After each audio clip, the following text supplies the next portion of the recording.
Hello, everybody. Welcome to the 2022 All-Region Etudes for Oboe for ATSSB schools. Today, we're going to be looking at Etude number 23 in F-sharp minor. So let's get started. Etude 23 is a 40-measure etude that, although slow, is very much what we call a chop killer, meaning that there's a lot of face time and a lot of long tones.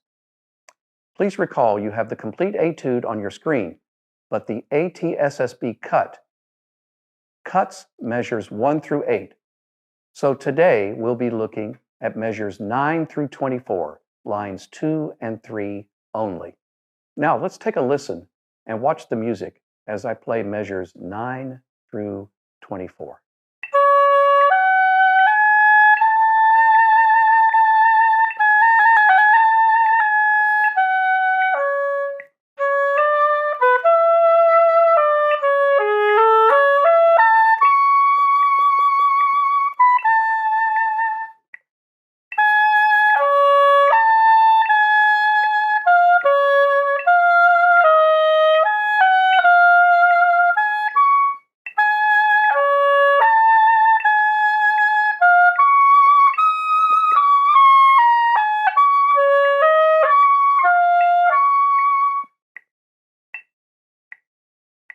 The rhythms and counting of these measures is certainly an issue. Let's look together at the first line, measures 9 through 16.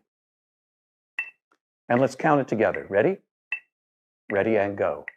1, 2, 3, 1, 3, trill, 2, 3, 1, 2, and 1, a 2, and 1, and 2, and 3, and 1, a 1. Now let's count the second line together. And 1, and ready, and go. 1, 2, 3, 1, and 3, 1, 2, 3, and 1, and 3. 1, 2, 3, 1, and 3, 1, 2, and 3, and 1, and 2, and 3, and... Now let's review the F-sharp minor scale. Certainly not anyone's favorite or one that they're familiar with. It's 3 sharps. So the basic scale, F sharp, G sharp, A, B natural, of course, C sharp. Now, what comes next depends on which version of the scale you're playing. Sometimes we have D natural, sometimes we have D sharp. And then you will probably have E sharp, which means you're going to have to play forked F after the D sharp, and then F sharp again. In the second part of this video series for this etude, we'll introduce the E sharp in several places. Now let's look at the finger patterns used for the 2 high notes in this section of the etude. First, C sharp 6. No left index and the second and third fingers of the left hand. Right hand, index finger, and the low C key. That's the only way it should be played. You'll use this finger pattern all the time for this note. The high D sharp in this composition will be played as follows. Half hole, second finger, third finger, the low B natural key, not the B flat, which will cause tuning issues, and the second and third fingers of the right hand. Those are the standard finger patterns for C sharp 6 and D sharp 6, the 2 altissimo notes. Let's briefly mention the odd markings in measure 24, the end of line 3. There's a 0 and a 2.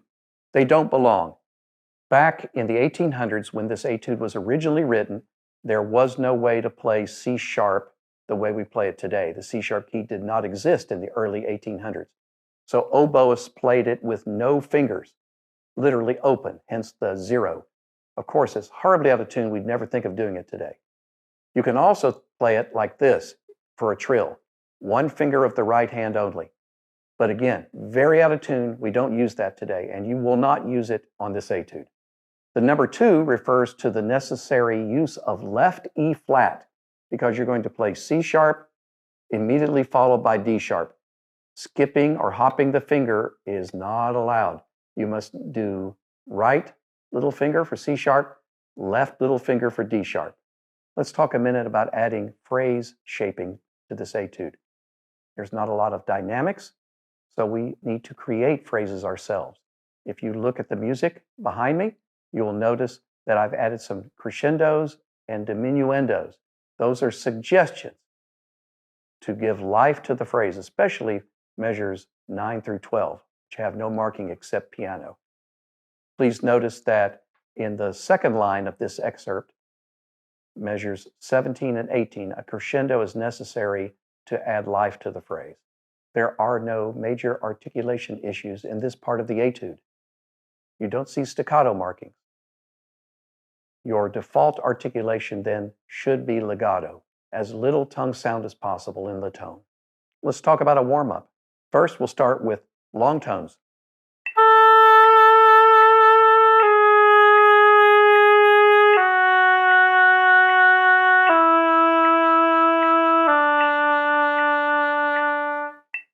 Normally, of course, I'll do more long tone warm-up than that. Once you move from the middle register to the lower register, move from the middle to the upper register of the oboe.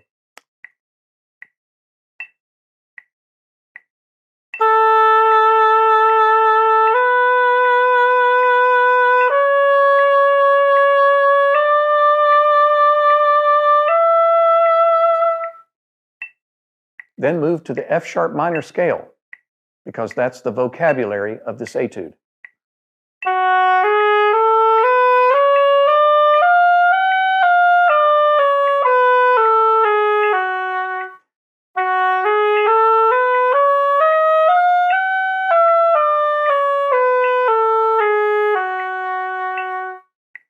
As you can see, I will play the melodic minor and the harmonic minor both to get used to the finger patterns that are common in this etude.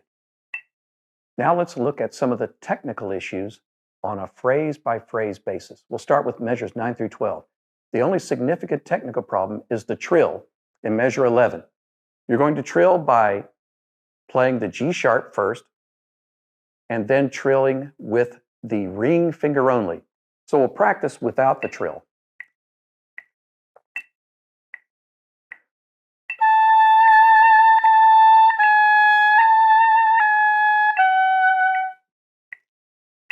Now add the grace notes.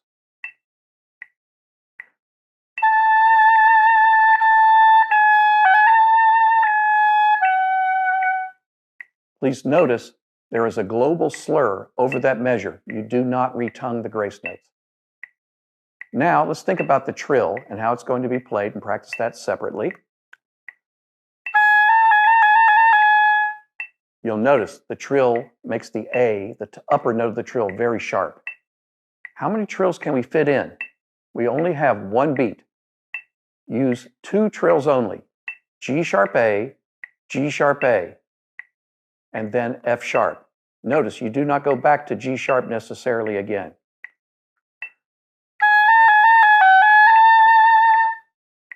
Your teacher may give you other suggestions, but playing the trill too fast would not be appropriate for this style. This was written in the early 1800s. The goal here is not to trill as fast as possible. 2 trills is enough.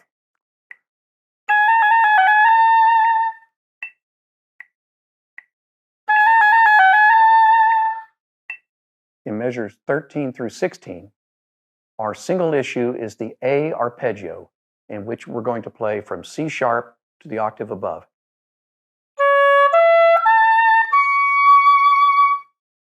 We also have to leap down to G sharp.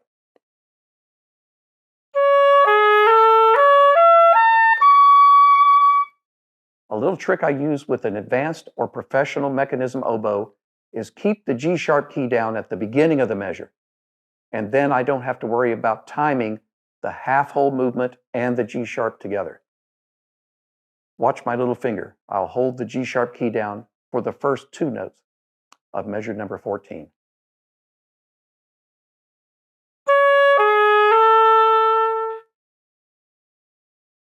Finally, be sure that you lip down the high C sharp. It's naturally the worst tuned note on the oboe. It's very sharp. So as you go up through the arpeggio to measure 15, you will need to lower the pitch, open the T slightly, or roll the reed out just a tiny bit out of your mouth. Measures 17 through 20 need some choreographing. Measure 18 needs to be played right G sharp, left F, C sharp. Can we play this with forked F? We can, but it will be out of tune. At a slow tempo, left F should be used where possible. So it will sound like this.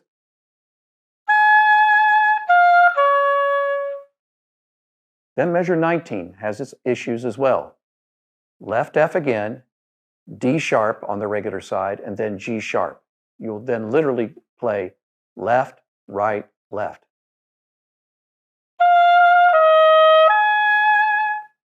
Finally, measure 20, the C sharp major arpeggio. Regular F, G sharp, and C sharp. Practice that tongue down slurred to make sure your fingers are moving together.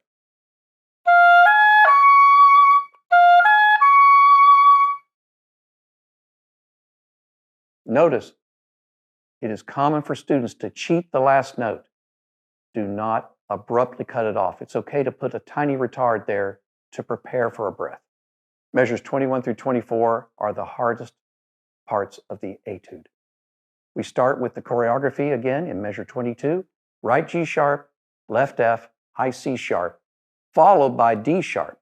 So we have a 4-note sequence of very awkward fingers. Practice them first with the instrument out of the mouth.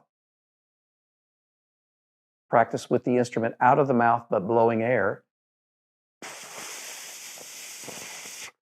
Practice with the instrument out of the mouth but blowing air and articulating. And now let's play it.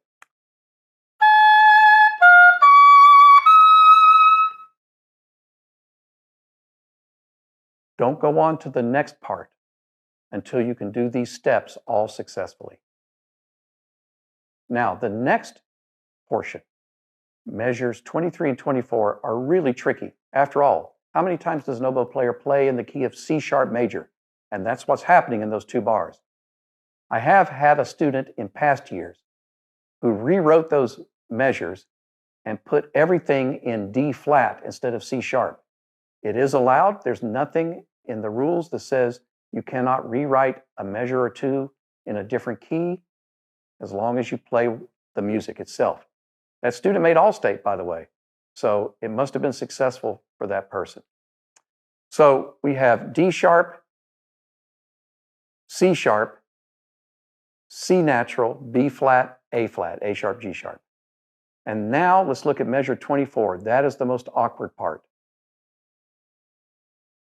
Measure 24 has the C sharp octave leap. Really tough. The little finger has got to be rolled from the C key to the C sharp key. Then you've got to go to the left side D sharp. Then back up to the C sharp again. Oof. Then adding left F, and then C sharp again. A very difficult section. Practice each note slowly as quarter notes.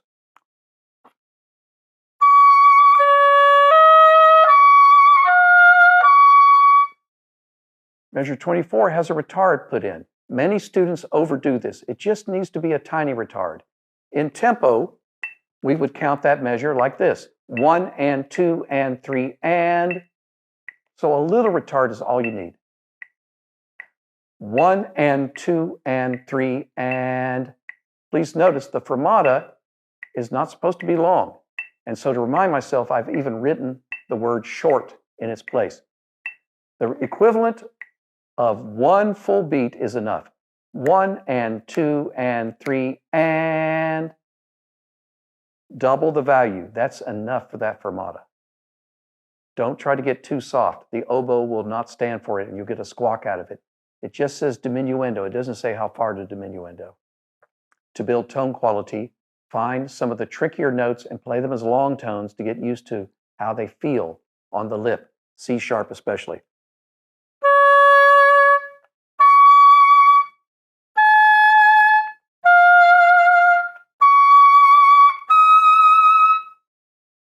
Play long tones before you play phrases. Get used to moving that air, thinking of vibrato and resonance all the way through the phrase, each phrase. At your all region and all area level auditions, you are allowed to play one note before playing the etude. Since this is in the key of F sharp minor, play F sharp as your starting note. You can play A, but it sounds a little odd playing a starting note of A and then playing the etude starting on C sharp. Probably F sharp is a better note to begin. Go to Walmart and buy a cheap composition notebook. Let that be your playing journal. And each week, use one page to journal your progress. What did you practice? What tempo? And how much did you get done? How did you feel about your progress? After a month and 2 months, you can look back on the journal with a sense of pride as you have progressed and improved your musicianship. Oh, can you make a note? That window where the black text is just needs to be stretched out so the U is not on that line. Oh, yeah. I don't know how that happened. Yeah. Okay, thank you. This is the end of part 1 for Etude number 23. Please contact me at the email or phone number given if I can be of assistance to you in preparing for the all-region audition. Good luck.